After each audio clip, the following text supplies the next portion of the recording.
Arjun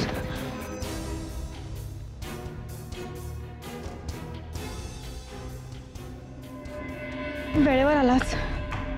actually तुला एकटीला सोडायला नको होतं. हे चेन.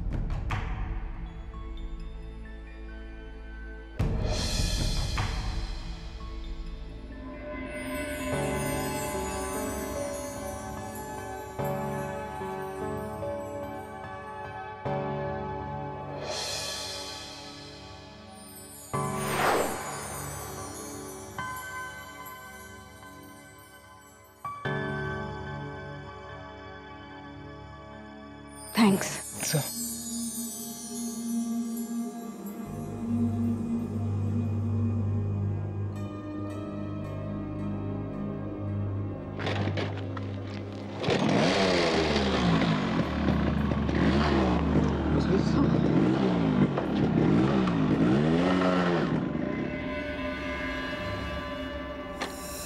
शिट.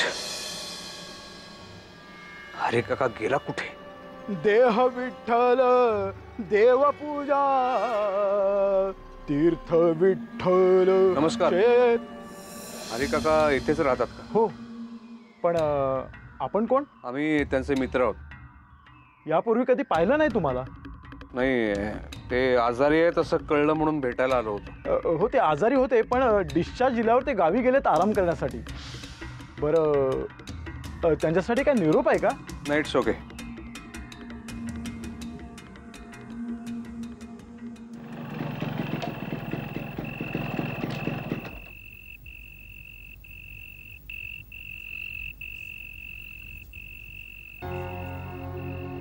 आता इथपर्यंत आलाच आहेस तर आज चल ना, आईला भेटूचा. नाही नको.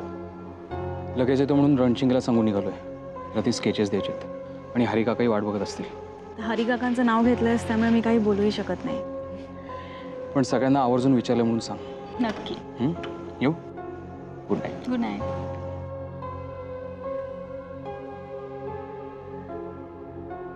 बाय. बाय.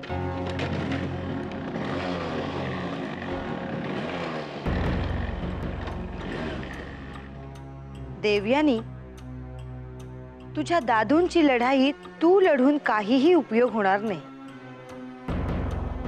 मग मदतीला ह्या इन्स्पेक्टरला घे, नाही तर आणखीन कुणाला.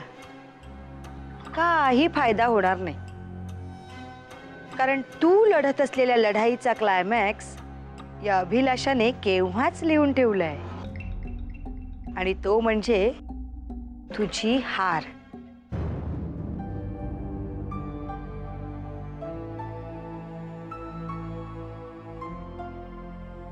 देऊ, केवढा उशिरा. काळजी लागून राहते ना, एक फोन तरी करायचास. अरे काका, अर्जुन असताना कशाला काळजी करायला हवी? बर, स्केचेस बरोबर काढली? त्यासाठी हरी काकांनी करेक्ट वर्णन करणं आवश्यक आहे. दोन्ही गोष्टी झाल्यात. काका, हरी काकांची मेमरी इतकी स्ट्रॉंग असेल मला वाटलं नव्हतं. देऊ, पण तुला काय वाटतं, स्केचच्या साह्याने अर्जुन त्या माणसांपर्यंत पोहोचू शकेल? काका, अर्जुन बरोबर राहून राहून पोलिसांचं जग मलाही थोडं थोडं आता कळायला लागलंय. त्यांचं नेटवर्क इतकं स्ट्रॉंग असतं की आपल्याला तशी अपेक्षा करायला काहीच हरकत नाही. खरे, माझ्या तरी अर्जुनकडनं खूप अपेक्षा आहेत बाई. बाबांना सोडवण्यासाठी बिचारा किती धडपडतोय. त्याचा तपास कुठपर्यंत आलाय देऊ?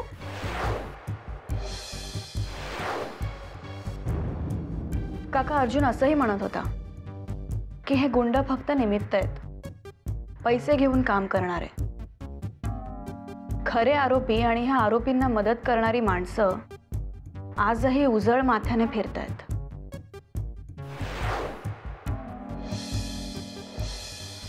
पण आता अर्जुन पुढे काय करणार आहे? म्हणजे खऱ्या आरोपींपर्यंत पोहोचण्यासाठी त्यांनी काय विचार केलाय? खरे आरोपी सगळ्यांनाच माहिती आहेत. गरज आहे ती फक्त पुराव्यांची.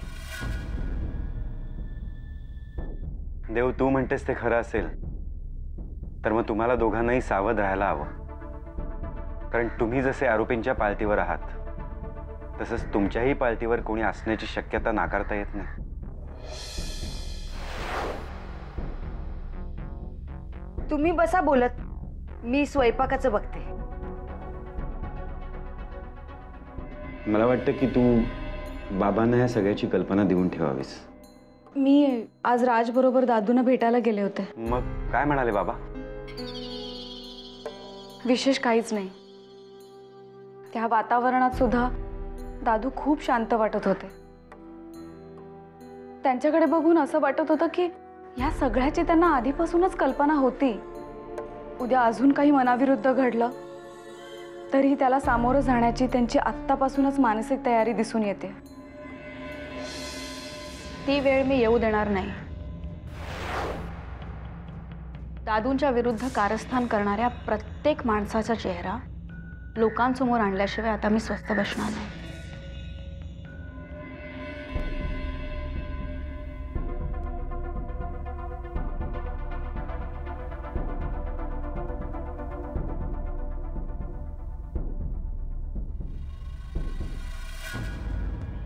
यापूर्वी मी यांना कधीच पाहिलं नाही. याचा अर्थ ते नामचीन गुंड नाहीत. पण काहीही करून मला या दोघांबद्दल सविस्तर माहिती हवी आहे. तू त्याबाबत चिंता करू नकोस. मी ताबडतोब सर्व पोलीस स्टेशनला इन्फॉर्म करतो. नाही, अजिबात नाही.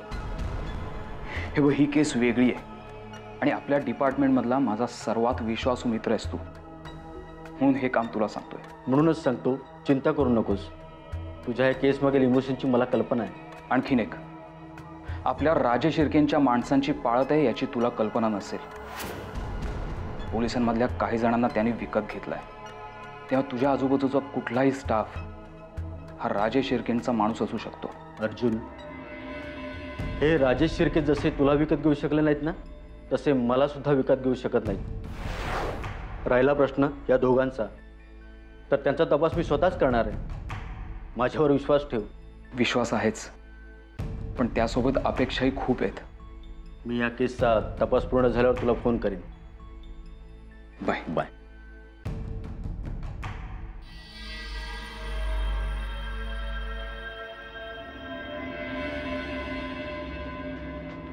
राजे, मणी, कुठे होता तुम्ही? काय झालं कामाचं? अर्जुन दीक्षितच्या घराचा कोपरा न कोपरा शोधला, पण हरिकाका नाही सापडले. कसं शक्य आहे मणी? अहो, श्रावणीच्या आईने दिलेली बातमी फार कॉन्फिडंट होती. राजे, हरिकाका तिथे राहत असल्याचा पुरावा देखील ठेवला नाहीये त्यांनी मागे. तुम्ही हरिकाकाच्या घरी गेला होता? त्यांच्या मी घरी गेलो होतो. शेजाऱ्याने सांगितलं की हॉस्पिटलमधून डिस्चार्ज मिळाल्यावर ते गावी निघून गेले. काहीतरी गडबड आहे म्हणे. काहीतरी गडबड आहे असं होणं शक्य नाही. आम्हाला असं वाटतं काहीतरी घोळ आहे. हरिकाकाची बातमी आपल्याला समजली आहे हे बहुधा देवयानीला समजलं असावं. कदापि शक्य नाही. राजेश शिर्क्यांच्या महालातून कुठलीही गोष्ट परवानगीशिवाय बाहेर जाऊ शकत नाही. तरी सुद्धा म्हणे आपल्याला काहीतरी विचार करायला हवा. गाफील राहून चालणार नाही. म्हणे आम्हाला असं वाटतं त्या श्रावणीच्या आईला आम्ही पुन्हा एकदा भेटावं. तिला व्यवहारातलं जरा जास्तच कळायला लागलं असं दिसतंय. राजे, असं तर नाहीये. इन्फॉर्मेशनच्या बदल्यात अपेक्षेपेक्षा जास्त पदरात पाडून घेण्यासाठी हे सगळं नाटक करते ती. नाही, तिला भेटल्यावर आता कळेलच काय ते. हा राजे. आणि कामाचं काय झालं? त्या शिपायाचा शोध लागला का? नाही, हरिकाका नाही सापडले. तुम्ही एका मामूली शिपायाचा शोध लावू शकत नाही? तपासात काही आम्ही कमी पडलो नाही, पण आपल्याला जी माहिती मिळाली ती खरी होती की नाही याची शहानिशा केली पाहिजे. तुम्ही आता कुठे आहात? मी आता विक्रमादित्य राजांबरोबर आहे. द्या त्यांना. राजे. हा भैया साहेब, पुढे काय करायचं ठरवलं? तोच विचार करतोय आम्ही दोघं. त्या बाईच्या इन्फॉर्मेशनवर तुमचा अजून विश्वास आहे ना? भैया साहेब, आम्हाला नाही वाटत ती बाई खोटं बोलत असेल. काहीतरी गडबड नक्की झाली. हरिकाका गायब होण्यापाठीमागची कारणं लवकरच तुमच्या समोर असतील. खात्री बाळगा. आता आम्ही काय सांगतो ते लक्ष देऊ नये का? मणींना सांगून त्या हरिकाकाच्या गावचा पत्ता शोधून काढा. अशा वेळेस तो गावी जाण्याची शक्यता खूप आहे. आणि लक्षात ठेवा, प्रत्येक गोष्ट आपल्याला काळजीपूर्वक केली पाहिजे. आता आपल्याला कोणताही धोका पत्करता येणार नाही. मणी, हरिकाकाच्या गावचा पत्ता शोधून काढा. मिळेल. आणि ते दोघे ज्यांना हरिकाकाने पाहिलं होतं त्यांचा शोध लागला? नाही, मी फोन करतोय पण त्यांचा कॉन्टॅक्ट होत नाही. त्यांना लवकरात लवकर शोधून काढा. वाटल्यास त्यांना गायब करा. आता आपल्याला गाफील राहून चालणार नाही म्हणे. तुम्ही निश्चिंत राहा राजे. चुकून जरी ते पोलिसांच्या तावडीत सापडले तरी तोंड उघडणार नाहीत, हा मणीचा शब्द आहे. आम्हाला ओव्हर कॉन्फिडन्स नकोय म्हणी. खरं तर आता इथे माणसांचीच काही खात्री नाही.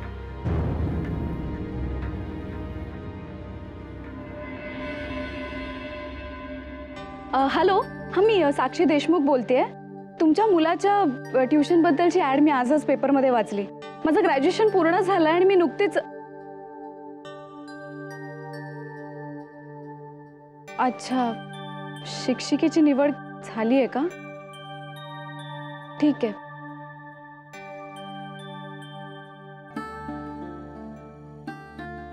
साक्षी, तुझी IPS ची परीक्षा जवळ आली ना? मग अभ्यास करायचा सोडून हे सगळं काय चाललंय? काका, नोकरी करून बरीच मुलं शिकतात. मग मी नोकरी केली तर काय बिघडलं?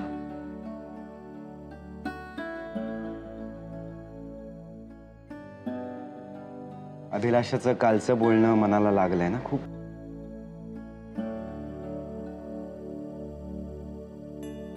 साक्षी, तिचा स्वभाव कसा आहे आपल्याला सगळ्यांनाच माहिती आहे. काका, प्रश्न फक्त काकूच्या बोलण्याचा नाहीये.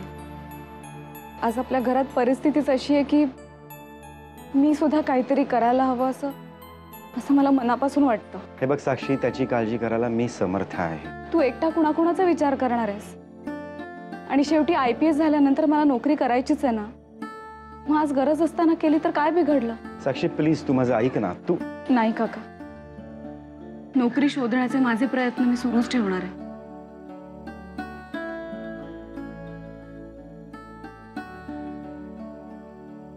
ठीक आहे.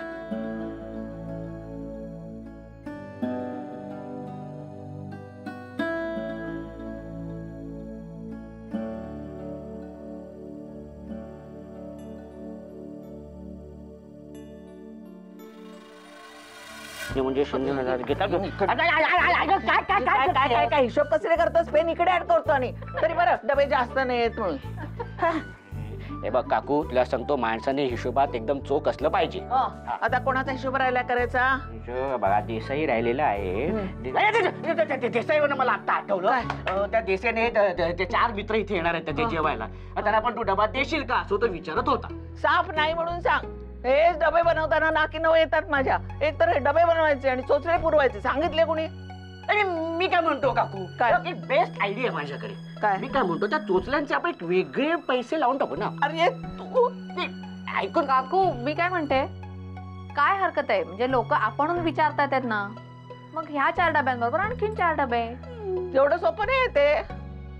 काय अडचण आहे? अडचण ही अडचण. आता मी काय केलं? काय केलं काय? काल साठ्यांच्याकडे गेला होता आणि त्या भाजीवर ना वादविवाद करत 2 तास बसला होता. मग पुढच्या डब्यांचं काय? ते रुपाशी राहिले. ते कसा धंदा वाढवणार कसं? तू काकू हे बघ, तुला डबे पोचवायचे नसले तर नको पोचवूस. ते उगीच ना विषय नको वाढूस. काय पोचवते म्हणजे काय? अरे तू डबे पोचवतोस. नाक राग आहे नुसतं तुझ्या. काय बोलीस? मी काय बोलले? डबे बनवेन आणि तू पोचवत नाहीस तर मी काय करू?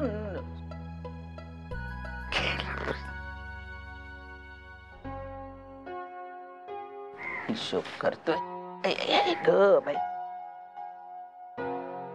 काकू, काय ग? मी तुमच्या मदतीला आले तर? बाई, हे अचानक काय सुचलं तुला? अचानक नाही हो, पूर्ण विचार करूनच मी बोलती. घरची परिस्थिती तुम्ही पाहताच आहात. बाबा कस्टडीत आहेत आणि देऊचा पहिला पगार मिळायच्या आतच तिची नोकरी गेली. साक्षीची परीक्षा तोंडावर आली आणि अभिलाषा तर टोचून बोलायची एकही संधी सोडत नाही. खरं आहे बे तुझं. सगळी सोंग आणता येतात पण पैशाचं नाही आणता येत. अगं पण तुला गरज होती तर मला सांगायचंस. माझ्याकडे थोडेसे जमलेत, मी ते देते तुला. हा, अजिबात नाही हा काकू. पैशाची गरज तर तुम्ही इथे राहायला आलात तेव्हा तुम्हाला सुद्धा होती, पण कुणाही पुढे हात न पसरता तुम्ही स्वतःच्या हिमतीवर हा धंदा वाढवलात. तेव्हा आता मीही तुमच्याच पावलावर पाऊल टाकायचं ठरवलंय. योग्य निर्णय घेतलास. तूच खंबीरपणे उभी राहिलीस ना तरच तुझं घर उभं राहील. तुझ्या दोन्ही पुरी गुणी आहेत. त्या एकदा मार्गी लागल्या ना की तुला काहीही करायला लागणार नाही. खरंय काकू, मला आता निघायला हवं. फक्त आपल्यातलं हे बोलणं कुणालाही कळू देऊ नका, एवढंच. नाही ग बाई, अगदी काळजी करू नकोस.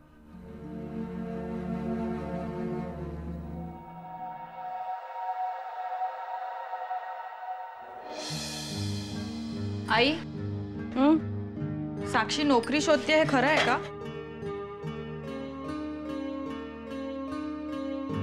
तुला कोणी सांगितलं? काकाने सांगितलं. मला काहीच माहिती नाही, पण मी म्हणते साक्षीला गरज काय नोकरी शोधायची? आई, तिला एकदा जरा समजा. विचार तिला का करते ती असं. विचारते ना, चांगली खडसावून विचारते. IPS चं एवढं महत्वाचं वर्ष आहे तिचं, गरज काय आहे तिला नोकरी शोधायची? आहे. आई, गोदा काकू बरोबर तू डबे बनवण्यापेक्षा मी नोकरी केली तर काय बिघडलं? साक्षी, आणि तसंही पुढे IPS झाल्यानंतर मला नोकरीच करायची आहे ना. आई तू पण? अगं साक्षीच्या बोलण्याकडे काय लक्ष देतेस तू?